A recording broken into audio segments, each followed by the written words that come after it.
The Johnsky is a YouTube channel run by and run for people over the age of 13. People under the age of 13 should click off of this video right now, or watch with a parent or guardian. Viewer discretion is advised. You don't scare me! Milt is freaking today, militiamen. My name is King Prime, and welcome back to another video here on the YouTube channel. Today we're going to be taking a look at a brand new Star Wars Vintage Collection figure, that being the Star Wars Vintage Collection, The Clone Wars 3/32nd Ahsoka's Clone Trooper, which is a very weird title. A 3/32nd Trooper from Season 7 of Star Wars Clone Wars, which is the battalion of troops that was given to Ahsoka Tano to go fight on Mandalore, adapted from the 501st troops that, you know, they donned the Ahsoka face paint on their helmets, kind of put togruta face on, and kicked some ass, so to say. Real quick, though, let's take a quick look at the packaging. We have Star Wars The Clone Wars trades done up in nice Vintage Collection red. There's blue backing, obviously, for the back of the card here. Nice painted image. Yeah, I think it's painted. I don't think it's from the show directly. I'm not quite sure. Or there might just be a digital render. I'm not quite positive. It looks good, though. Of the 3/32nd troops right there. Counter trades down at the bottom. On the back, we have some of the other figures in the wave here. We have Fennec Shand, who I have. Mandalore Death Watch Troopers, which I do not have yet, but I will be getting soon. Corvus Ahsoka, the Mandalorian Super Commando Captain, who I will have on the way soon. Morak Din, who I do not quite have yet. One of the Cantina Band guys, who I don't care to get. ARC Trooper Jesse, who I have from the old 3-pack, the exclusive one that came with Echo 5s and Jesse, and the 3/32nd Trooper himself. So, oh yeah, and then legal jargon, stuff like that. I said in every video, you don't really care about this unless you're a card collector. I'm not. Let's get on to the figure. Freeze frame.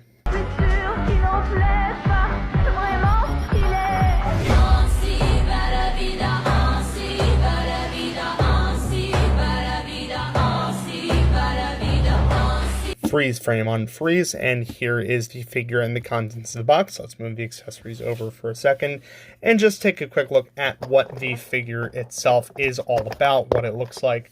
So I must say right off the bat that I prefer this version of the Phase 2 Clone Trooper done up in the 501st pattern than I do the actual 501st clone. I'll get into that when I go over the comparisons between the two. Nice orange paint there on the helmet. It looks absolutely fantastic.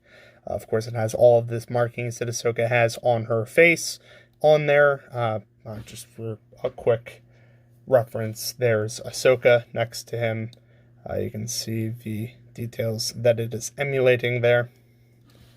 Also, aside from the helmet, it has the 501st markings in a much richer, deeper blue than we're used to. The pinstripes down on the sides as well.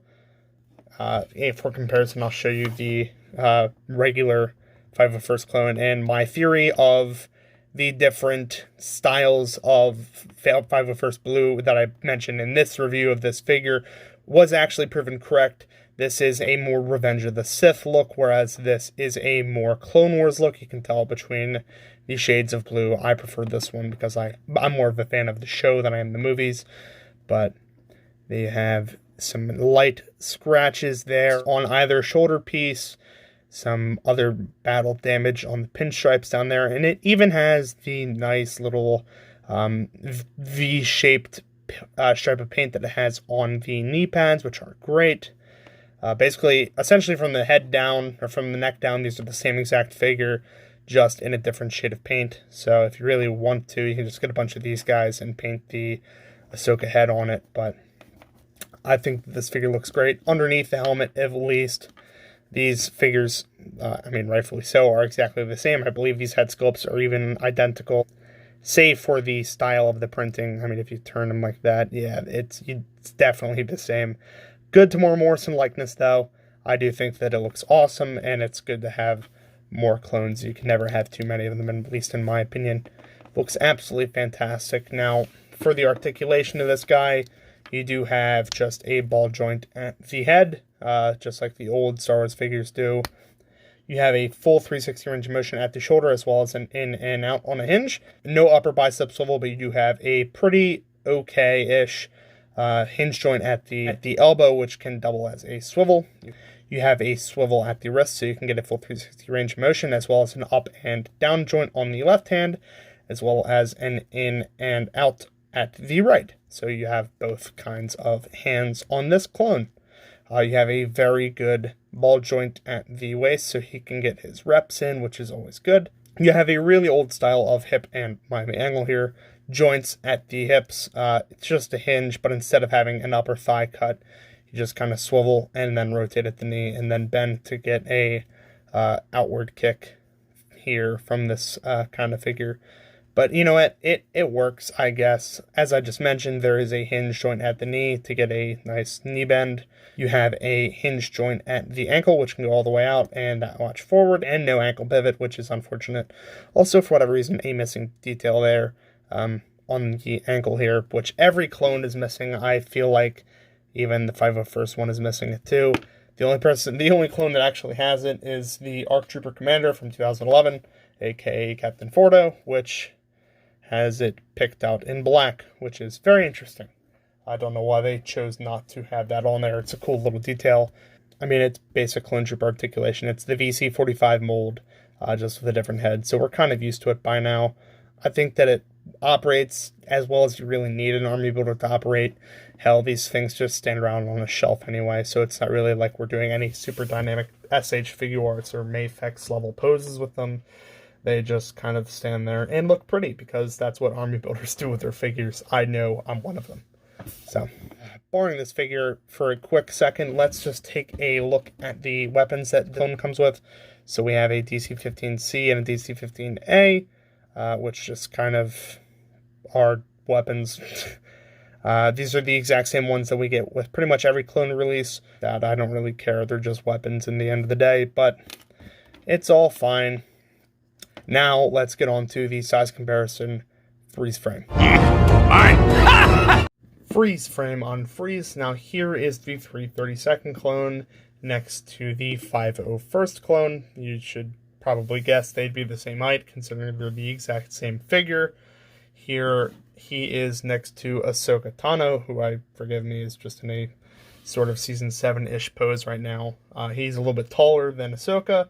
Here he is next to my custom Captain Rex, who I have in here in a third, but much more Clone Wars-y shade of paint there. That's just the custom that I made using the same mold, so still about the same height, as well as the Mandalorian Super Commando here, who he's just a hair taller than, and why the hell not? We'll bring in Maul here, who is kind of really short next to everyone. I find that very funny, but that's really just because he's got his legs sprawled out in his Season 7 pose. So that's a pretty good looking shot here. I'm only missing 3 figures here from the lineup of the Season 7 figures. Soon I will have a full sort of Mandalore Season 7 arc army that I will be putting together. Maybe I'll do a video on it, who knows. But until then, these figures look real good together. That's about it for that. Freeze frame. That's a good one. It does. Freeze frame unfreeze. So overall, this figure is pretty decent. You could essentially just watch my review of the 501st clone and get the exact same thing just echoed at you this time around as well. This is a decent figure. The VC45 mold is a very good mold. It's perfect for army building these clone figures, and because I like army building, and I like the clones, and I like Season 7 of the Clone Wars, I'm probably going to get a few more of these guys. I like these figures a lot. And if you like any of these figures a lot, if you like Star Wars The Clone Wars Season 7, if you like Star Wars The Clone Wars in general, if you like Star Wars The Vintage Collection, if you like the 332nd, any of that stuff, make sure you share this video around with your Facebook groups. Make sure you share it with your friends, all that good stuff. If you like this content, if you like the videos, make sure you like, comment, subscribe. Let me know what you think. All that down below. So that's going to be pretty much it today, my friends. Thanks for watching, and as always, peace.